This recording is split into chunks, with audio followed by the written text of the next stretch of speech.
Study section 12. Modern poetry and selected poets. Introduction. Understanding the context of literary modernism. Specifically, modern poetry is important for students before they analyze modernist texts themselves. To that end, this study section will enable you to explore and consider the forces that prompted such a fundamental change in human nature. Learning outcomes. When you have studied this section, you should be able to explain the context of modernism in poetry. Reflection. What are several historical, social, and cultural forces that prompted the modernist movement? What were the effects of these influential factors? Modernism started in the last decade of the 19th century as a creative renaissance, which embraced a wide range of movements, including imagism, symbolism, and expressionism. Technically, it is opposed to traditional style and form. It is an extension of the Romantic spirit with bold experimentation in poetry. Modernism continued the revolution started by the Romanticists. In a new kind of sensibility, modern poets evoked verbal technology for the purpose of creating an unusual but unique impression in poetry.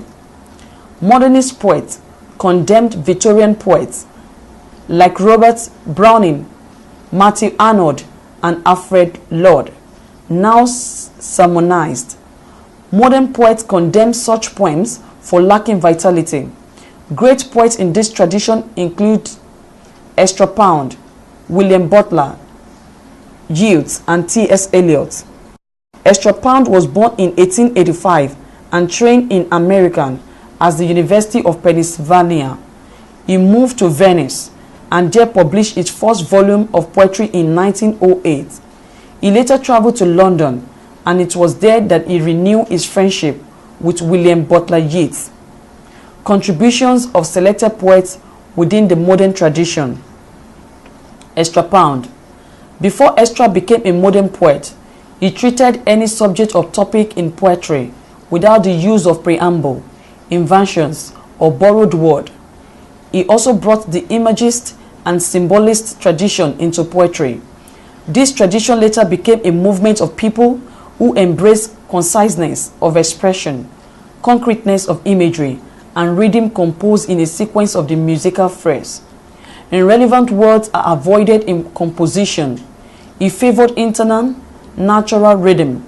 Through the use of symbols, he presented intellectual and emotional complex ideas in form of images or symbols.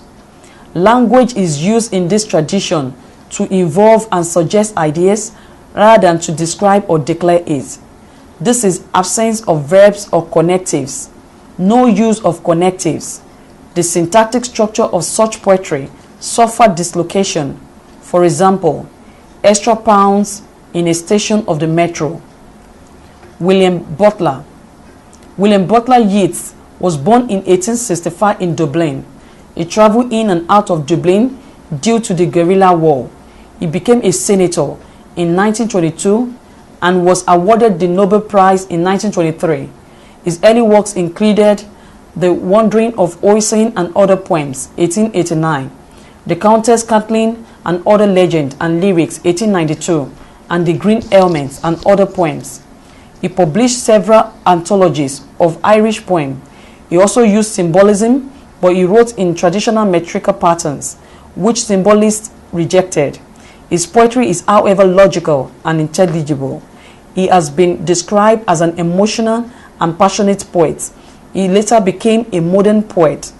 In his poems, No Second Choice, and To That Rose Upon the Rood of Time, modern poetry becomes direct and functional.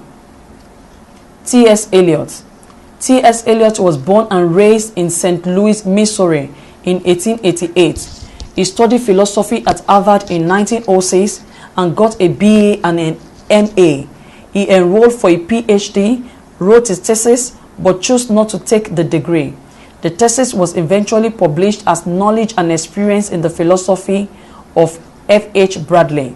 At Harvard, He was exposed to the works of Dante and the French symbolists. He was married to Vivienne Agwood in 1915 and was separated from his wife of 15 years in 1930.